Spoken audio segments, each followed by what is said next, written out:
10 बजे समीर अपने ऑफिस से घर के लिए निकलता है।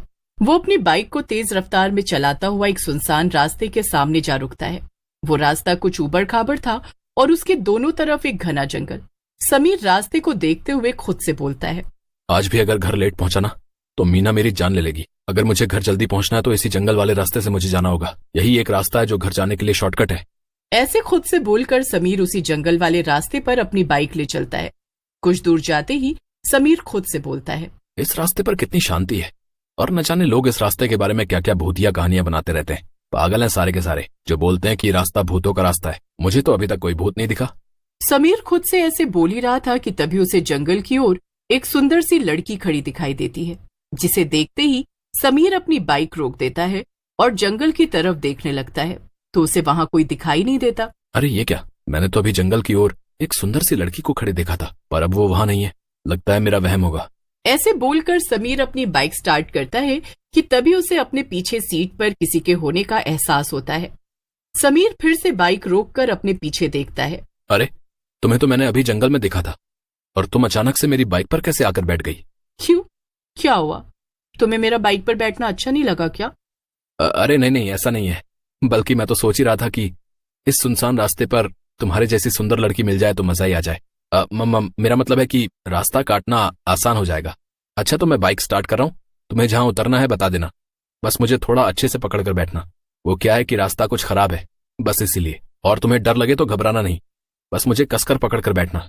वैसे भी कुछ लोग बोलते हैं कि रास्ता भूतों का रास्ता है। इस रास्ते पर बहुत सारे खतरनाक भूत हैं, पर मुझे तो एक भी भूत नहीं दिखाई दिया। समीर के ऐसे बोलते ही उसे अपने सामने भूत और चुड़ैल दिखाई देते हैं। समीर घबराते हुए एकदम से बाइक रोकता है कि तभी उसके पीछे सीट पर बैठी सुंदर लड़की भी डरावनी चुड़ैल के रूप में बदल जाती है और वो समीर के कंधे पर जैसे ही अपना हाथ रखती है, समीर उस हाथ के बड़े बड़े नाखूनों को देखकर डर जाता है और जैसे ही वो पीछे मुड़कर देखता है तो उसके होश उड़ जाते हैं। अरे क्या हुआ? तुमने बाइक क्यों रोक दी? तुमने ही तो कहा था मुझे पकड़ कर बैठना। तुम एक चुड़ैल हो? मर गया रे। इसका मतलब लोग सही बोलते हैं कि ये रास्ता भूतों का रास्ता है और मैं इसे मजाक समझ रहा था। अरे चुड़ैल जी देखो, मेरा घर बस आने ही वाला है, प्लीज मुझे जाने दो। अगर मैं घर लेट पहुंचा ना तो मेरी बीवी मेरा भर्ता बना देगी। अरे बाप रे, ये भूत और चुड़ैल तो मेरी ही ओर बढ़ रहे हैं। लगता है यहाँ तो भूतों की पूरी फैमिली है। चुड़ैल जी मुझे माफ कर दो, मैंने आपसे जो भी बोला वो भूल जाओ और मुझे जाने दो। चुड़ैल हंसते हुए बोलती है, ऐसे कैसे छोड़ दूं? पहले मैं तुझसे जरा चिपक तो लूं। चिपक कर तेरा सारा खून चूस लूं। फिर आएगा चिपकने का असली मजा। फिर सभी चुड़ैल और भूत समीर को घेर लेते हैं और उसे बड़ी ही बेरहमी से मार डालते हैं। समीर की मौत के 2 दिन बाद रात के समय एक ऑटो वाला अपने ऑटो में एक लड़की को बिठा कर ले जा रहा होता है कि तभी वो अचानक से अपना ऑटो उसी भूतों के रास्ते की तरफ घुमा लेता है और उस रास्ते की ओर चल पड़ता है।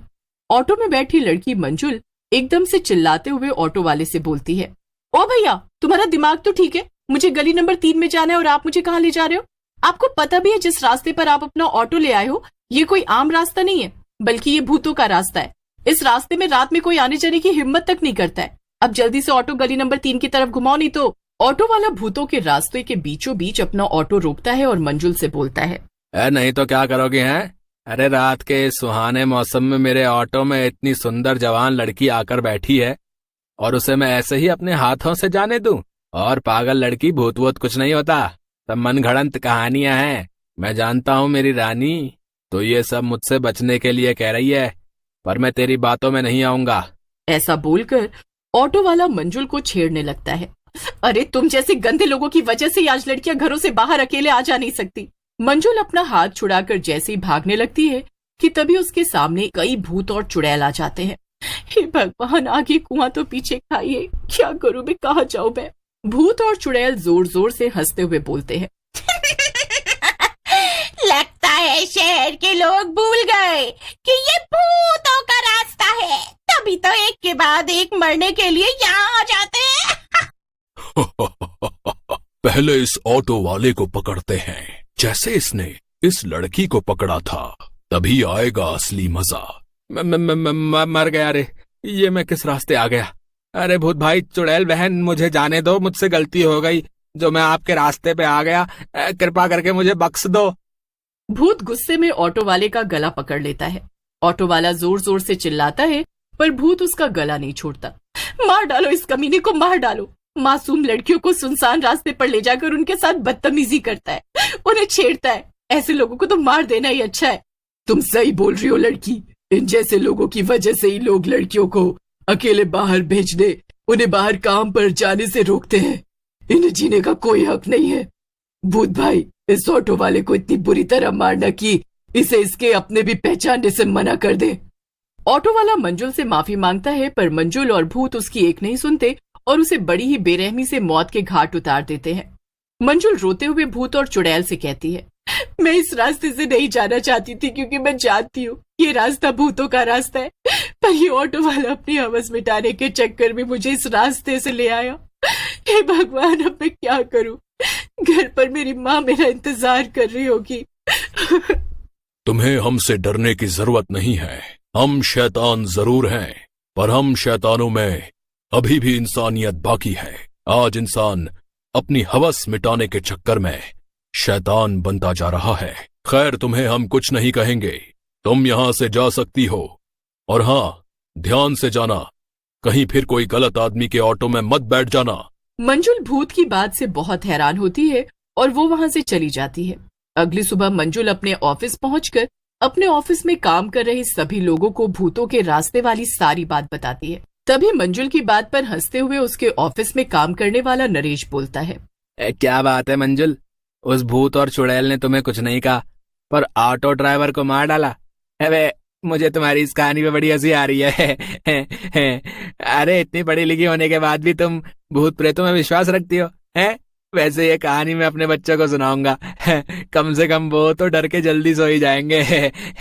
वैसे भूतों के रास्ते के बारे में मैंने बहुत सुना है कि जो भी रात के समय वहां से गुजरता है वो वापस नहीं आता, इसीलिए लोग डर से दिन में भी वहां से नहीं निकलते हैं। पर मुझे भी यार ये सब बातें बकवास सी लगती हैं।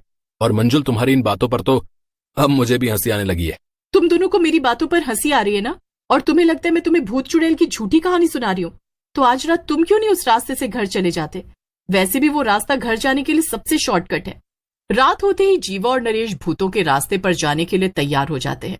वे दोनों जैसे ही बाइक पर बैठते हैं तो मंजुल उन्हें बोलती है, जीवा और नरेश, मुझे तुम्हारे लिए डर लग रहा है। प्लीज मैंने जो तुम दोनों से कहा है उस पर यकीन करो और उस रास्ते पर मत जाओ। मगर जीवा और नरेश मंजुल की एक नहीं सुनते और भूतों के रास्ते पर चले जाते हैं। जैसे ही वो उस रास्ते पर पहुंचते हैं तो जोर जोर से हवाएं चलने लगती हैं। नरेश अपनी बाइक रोकता है और अपनी बाइक के पीछे बैठे जीवा से बोलता है, जीवा, इस रास्ते के दोनों ओर कितना घना जंगल है, नहीं? नरेश ऐसे बोल ही रहा था कि तभी उसे जंगल में एक सुंदर लड़की दिखाई देती है। नरेश खुश होते हुए जीवा से बोलता है, भाई जीवा, इस भूतों के रास्ते पर मुझे भूत तो नहीं दिखे, पर एक अप्सरा जरूर नजर आ रही है। जरा जंगल की ओर देख, वो कैसे मुझे देखकर मुस्कुरा रही है यार। ऐसा बोलकर वो दोनों मुस्कुराने लगते हैं कि तभी वो सुंदर लड़की जंगल से निकलकर उन दोनों के सामने आ खड़ी होती है और देखते ही देखते चुड़ैल का रूप ले लेती है। तभी सामने कुछ और भूत भी आते दिखाई देते हैं। जीवा और नरेश भाग पाते कि तभी चुड़ैल नरेश का और एक भूत जीवा का गला पकड़ लेते हैं। अपना डर कायम रखने के लिए और कोई हमारे रास्ते पर हमें परेशान न कर सके, इसके लिए हम इन दोनों को बुरी तरह से मारकर इनकी लाशों को बाहर पेड़ पर टांग देते हैं। भूत भाई, तुमने कल एक लड़की को सही सलामत इस रास्ते से बाहर जाने दिया था, प्लीज हमें भी जाने दो। मेरे छोटे छोटे बच्चे हैं, मैं आपके पैर पड़ता हूँ, मेरे बच्चों की खातिर मुझे जाने दो। चुड़ैल और भूत जीवा और नरेश की एक नहीं सुनते और उन्हें बड़ी ही बेरहमी से मारकर उनके शव को पेड़ से लटका देते हैं।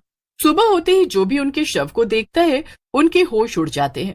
कुछ ही देर में पुलिस वहां आती है और उनके शव पेड़ से उतारकर एम्बुलेंस से हॉस्पिटल रवाना कर देती है और उस भूतों के रास्ते पर बड़ा सा बोर्ड लगा देती है जिस पर साफ साफ लिखा था कि ये रास्ता भूतों का है, इसलिए कोई भी इस रास्ते से ना जाए। धन्यवाद। उस दिन के बाद से